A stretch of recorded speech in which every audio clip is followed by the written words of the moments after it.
So I already started making the project at this point, but it basically was taking a long time, and I was like still confused and wondering why it was taking so long.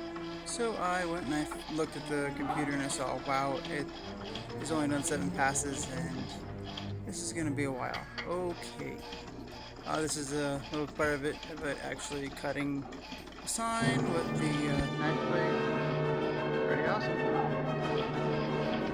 So y'all, I am getting these pieces all out right here of this heavy chipboard, 2.0 millimeter, and it sat on my Cricut for, oh, I'm gonna say all night.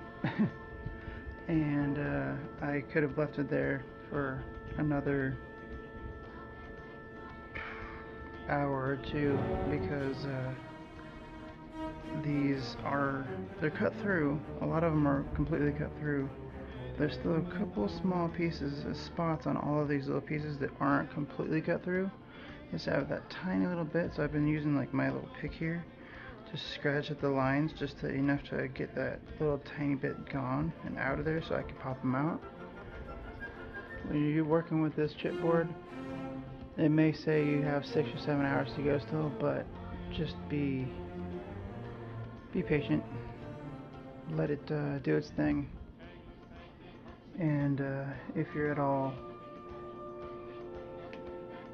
nervous or you're just really itching to get to it, like I was, just wait a little bit longer. Trust me on that, because it's I've almost broke this thing a few times in the smaller, thinner spots over here and there, and right here and right over here and stuff, because I've had to scratch at these and rip these just a little bit, enough to get the pieces out.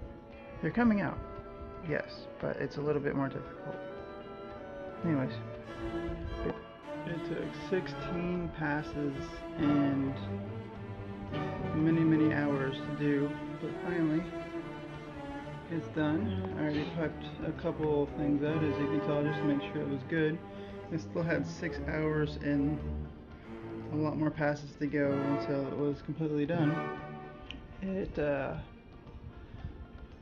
according to Cricut, but it was done. I tested it, popped a couple pieces out while I was still on the machine cutting. I don't suggest that unless you're quick. Haha. Anyways, yeah. I'll take some more videos and pictures of it later and show you guys later.